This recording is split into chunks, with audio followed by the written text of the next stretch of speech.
今集咧會分享我哋去錦市場同埋新豐館覓食嘅片段，仲去咗一間咧幾高分嘅炸豬扒店食嘢。事不宜遲，即刻開始啦！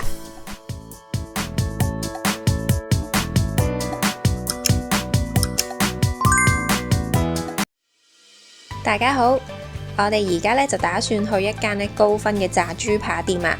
呢間鋪頭嘅位置咧都幾隱蔽嘅，喺一條比較靜嘅小巷入面，咁所以咧就比較難話你係行下發現，呢間鋪頭好似唔錯喎，不如入去食啦咁樣。咁但係呢間餐廳嘅晚市咧依然都係滿座嘅狀態，咁我相信呢個咧就完全係實力嘅表現啦。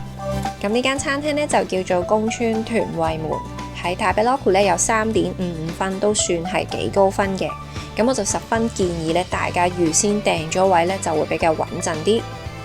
呢晚去到咧我哋應該都算係最後一批嘅客人啦，咁所以咧 menu 上面咧其實有部分嘅食物咧已經賣晒啦，咁我哋只能夠咧喺有限度嘅選擇之中咧點餐。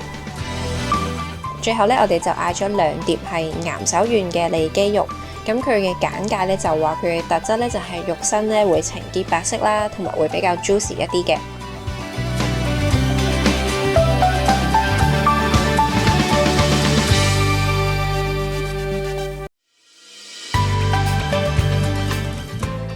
其實呢幾款豚肉嘅賣相咧都非常之吸引啊！佢嘅炸皮咧係非常之薄嘅。雖然話佢哋嘅部位唔同啦，有啲油脂感咧會重啲，但係其實整體嘅肉質咧都好柔軟。對我嚟講咧就只係好柔軟同埋非常柔軟之間嘅分別。咁整體咧呢度嘅炸豬扒嘅肉質咧其實係好嘅，夠軟嫩啦，亦都係十分之 juicy。但係同時咧，佢嘅油脂感咧真係比較重，咁所以咧我就推薦大家嚟到嘅時候咧就唔使擔心話啲肉質會好乾啊，會鞋口咁樣，反而咧你真係直接揀一啲比較偏瘦嘅部位咧，其實食落去咧個感覺咧係啱啱好嘅。第二日咧，我哋嚟到錦市場，呢個咧應該係大家嚟京都旅行咧都會到此一遊嘅地方嚟嘅。雖然而家咧就可能多咗人話呢度嘅嘢比較貴啦，或者係質素一般般，咁但係作為遊客咁嚟到呢一個京都人嘅廚房，感受下氣氛，食下嘢，行下買下嘢，咁其實係 OK 嘅。畢竟呢度個地點都好方便啦，而且啲鋪頭亦都好集中。錦市場呢，全長大概有400米，有超過100間商店，咁稱得上係京都人嘅廚房呢，當然有唔少咧係賣食材嘅鋪頭啦。同時咧，亦都有唔同類型嘅食店，好似 cafe 啊、甜品店啊，或者係食海鮮等等之類嘅鋪頭，亦都有一啲咧係賣日本特色雜貨嘅小商店。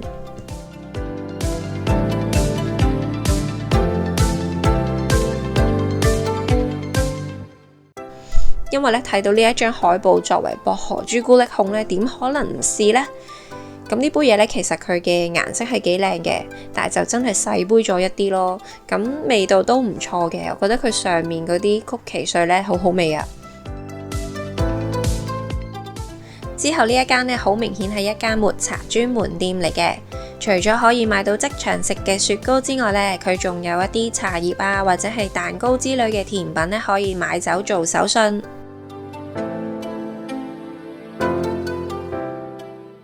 咁我哋咧就冇買其他嘢，淨係買咗雪糕嚟食啫。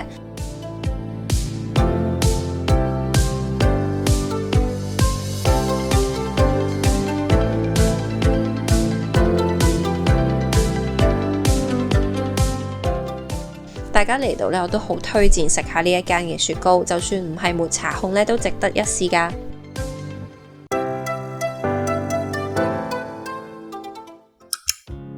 錦市場咧就係京都嘅傳統旅遊點啦，咁但係唔知大家有冇去過新豐館呢個地方呢？新豐館咧係喺2020年開幕嘅京都景點嚟嘅，大家可以喺錦市場行10分鐘咧就過到嚟噶啦，又或者搭地鐵去到烏丸御池站咧，一樣可以直達新豐館呢個地方。新豐館咧原本係京都中央電話局大樓。之前曾經改建成為商業設施，咁閉關咗之後咧，又再次改裝成為而家嘅新豐館，喺2020年重新出發。咁而家見到嘅建築呢，佢依然保留咗原有嘅風味，亦都有新加嘅設施喺度嘅。呢度嘅地方呢，就雖然唔係好大，但係有酒店啦，亦都有唔少嘅特色餐廳同埋商店，成個氛圍呢係融合咗傳統同埋時尚嘅感覺。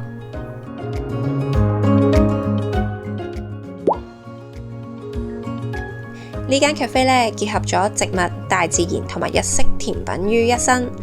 最為人熟悉呢，應該就係佢哋花花造型嘅雪糕，當中呢，又以繡球花呢一個限定款式呢係最受歡迎嘅。包括我呢都係慕名而去打卡。上次嚟嘅時候呢，就唔係繡球花嘅季節，所以呢就只能夠買到恒常嘅款式。今次呢，就終於買到繡球花款啦。雖然佢嘅賣相真係好靚好精緻啦，亦都吸引咗我嚟2次去打卡。咁但係其實佢嘅味道呢，都同我上一次嘅 comment 一樣，真係普普通通嘅。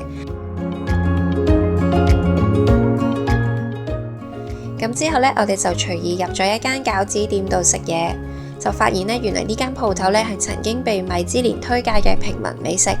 佢喺京都呢有3間分店，喺網上面嘅評價呢都幾正面幾好嘅喎。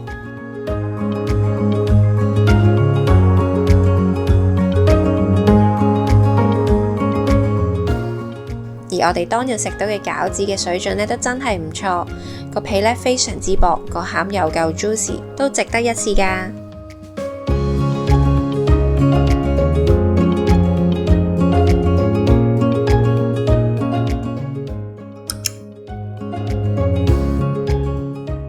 最後呢一間呢，相信大家都唔陌生啦，睇到佢嘅店面佈局呢，都應該知道係呢一間漢堡扒店。咁其實而家香港同埋台灣都可以食得到，相信食後感呢就唔使多作分享啦。不過今次稍為特別嘅呢，就係我哋被安排呢上去2樓嗰度食嘢嘅。咁呢度一樣呢都係弧形嘅吧台形式咁樣啦，不過佢嘅範圍呢就比1樓細啲嘅。咁今次食到嘅漢堡扒呢，個焦香感呢，我覺得明顯係冇上一次呢坐下層食咁好味，即係整體都係好食，但係冇上一次咁好味咯。咁唔知係咁啱今次整得冇咁好啊，同坐上面有冇關係啊，定係咩原因啊？咁就純粹一個小小嘅分享啦。咁但係整體佢嘅性價比依然都係好高嘅。